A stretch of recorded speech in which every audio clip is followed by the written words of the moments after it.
Merhaba arkadaşlar. Arkadaşlar zaman zaman böyle çalışmalar yapıyoruz. El yapımı ürünler. Önce boyuyoruz, ardından şöyle verniklerle vernikliyoruz. Genelde çoğu çalışmada vernik daha sonra uygulanıyor. Tabii bu şekilde iki işlem yapılmış oluyor. Böyle çimento yüzeye sahip ürünlerde ben şöyle bir uygulama yapıyorum sık sık. Bunu göstermek istedim size.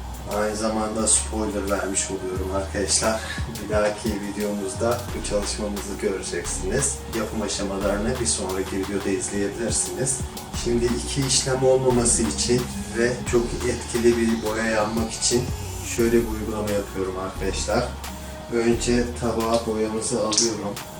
Ardından ahşap verniği ekliyorum.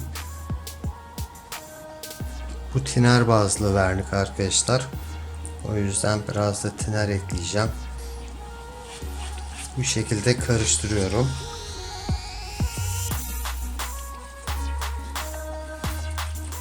Su bazlı boya olmasına rağmen tiner bazlı vernikle karışıyor gördüğünüz gibi arkadaşlar. Ve bu şekilde uyguladığımda gayet iyi sonuç veriyor ve betona çok iyi tutunuyor.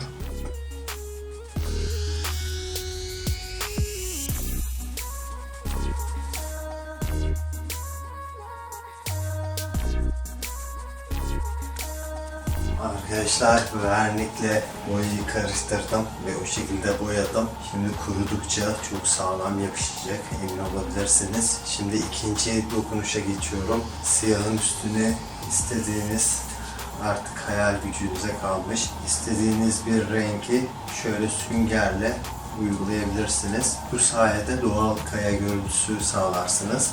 Bu ikinci adımda vernik uygulamaya gerek yok arkadaşlar. Artık direkt boyanın üstüne yapacağımız için sağlam yapışacaktır. Şöyle küçük küçük dokunuşlar yapıyoruz arkadaşlar.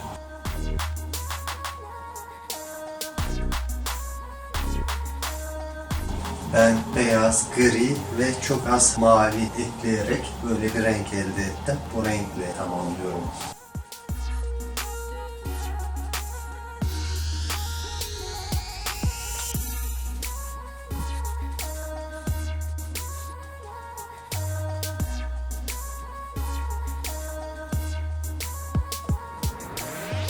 Evet arkadaşlar, çalışmamız kurudu. Vernik sayesinde boya çok daha iyi tutundu ve daha kalıcı oldu. Ben son zamanlarda sık sık bu tekniği kullanıyorum ve çok faydasını gördüğüm için size ayrı bir video yapmak istedim. İki tane önemli avantaj sağlıyor. Birincisi, zamandan tasarruf ediyorsunuz arkadaşlar. Diğer türlü önce boyamanız gerekiyor. Boyadıktan sonra kurumasını beklemeniz gerekiyor. Kuruduktan sonra vernik uygulamanız gerekiyor. Ama ben ikisini karıştırıp direkt uyguladığımda zamandan tasarruf etmiş oldum. Bir de doğal görüntü elde etmek istiyorsanız, daha mat görüntü elde etmek istiyorsanız bu tekniği uygulayabilirsiniz. Önce boyayıp sonra vernik uygulasaydım parlak bir yüzey olacaktı. Parlak sevenler de olabilir ama ben daha doğal görünmesini istiyordum özellikle bu çalışmanın ve bu nedenle böyle teknik uyguladım. Siz de bunu kullanabilirsiniz.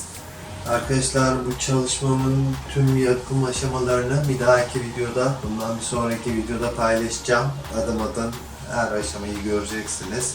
Aynı zamanda şu bantları sökeceğim, aynayı temizleyeceğim.